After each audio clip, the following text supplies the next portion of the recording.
Assalamualaikum warahmatullahi wabarakatuh. Salam guru penggerak.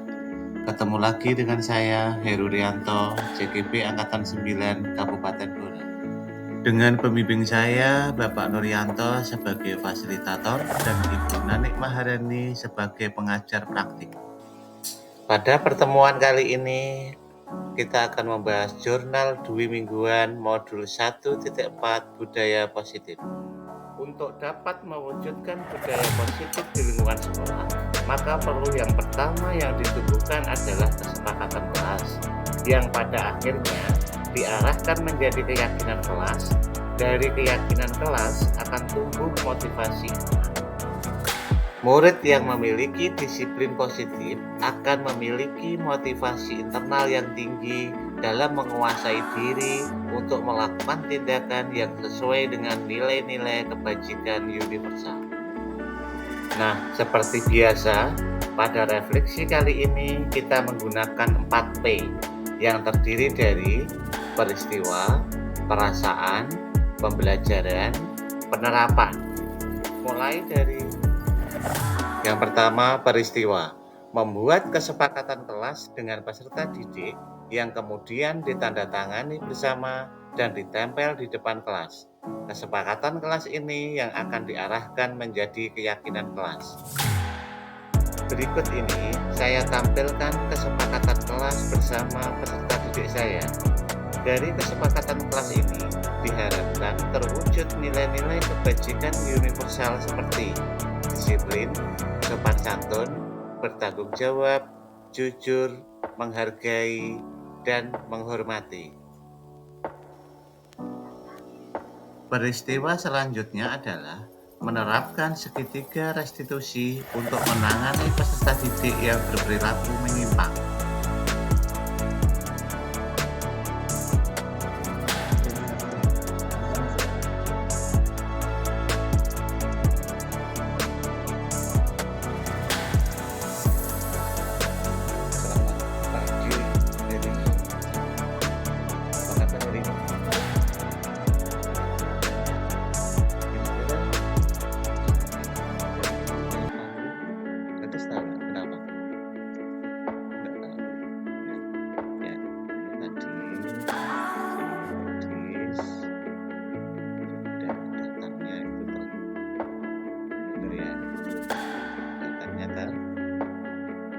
Yang alasannya saya panggil pada pagi. Kira-kira datang terlambat itu merupakan suatu kesalahan tidak? Peristiwa selanjutnya adalah merintis tumbuhnya budaya positif seperti membiasakan literasi membaca Asmaul Husna sebelum proses pembelajaran.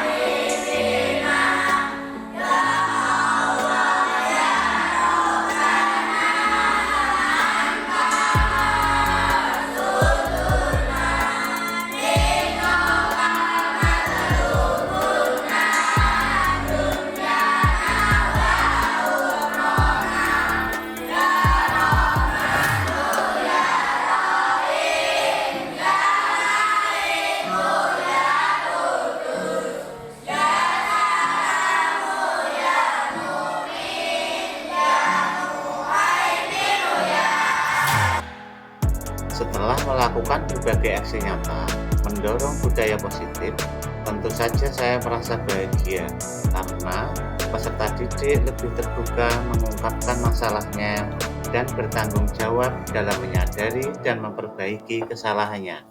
Saya juga tertantang untuk menyelesaikan masalah perilaku peserta didik yang menyimpang tanpa membuat mereka tertekan, mencederai identitas dan harga dirinya, dan menumbuhkan kesadaran serta disiplin positif pada beberapa peserta didik yang masih belum bisa mematuhi kesepakatan kelas. Pembelajaran yang berharga pada modul 1.4 ini adalah Perilaku menyimpang pada peserta didik disebabkan oleh kebutuhan dasar yang tidak terpenuhi. Pembelajaran yang kedua adalah tidak ada orang lain yang bisa mengontrol atau mengendalikan diri kita. Hanya Anda yang bisa mengontrol diri Anda. Selanjutnya, pembelajaran yang ketiga ialah pergeseran makna dan arti kata disiplin. Disiplin artinya belajar, bukan aturan atau tata tertib. Pembelajaran yang keempat ialah berusaha menerapkan segitiga restitusi. Di sini ada 3 fase yang wajib dilakukan jika peserta didik menyimpang. Yang pertama, menyetabilkan identitas. Yang kedua, validasi tindakan salah. Yang ketiga, menanyakan keyakinan. Pada saat melakukan restitusi, sebaiknya seorang guru mengambil posisi kontrol sebagai seorang pemantau atau monitor, dan yang paling baik adalah pada posisi manajer. Secara umum, kelima konsep tadi yang saya temukan dalam modul 1.4 ini saling berkaitan satu sama lain dan membentuk kesimpulan sebagai berikut. Untuk bisa menumbuhkan disiplin positif, perlu adanya kesadaran tentang makna disiplin yang sebenarnya. Kita juga harus memahami tentang teori motivasi dan kelima kebutuhan dasar yang melatar belakangi peserta didik. Berbuat sesuatu, dari situ kita harus bisa memegang posisi kontrol sebagai manajer untuk menyetabilkan identitas, memfasilitasi kebutuhan peserta didik, dan menanyakan keyakinan. Selanjutnya, P yang terakhir yaitu penerapan. Penerapan yang akan dilakukan di sini yang pertama, berusaha untuk tetap konsisten dalam menumbuhkan disiplin dan budaya positif di sekolah.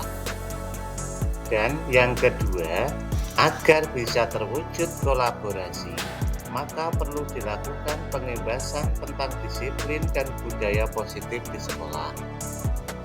Berikut ini saya tampilkan beberapa dokumentasi pengimbasan bersama rekan-rekan guru SDN 1 Mendenlecce.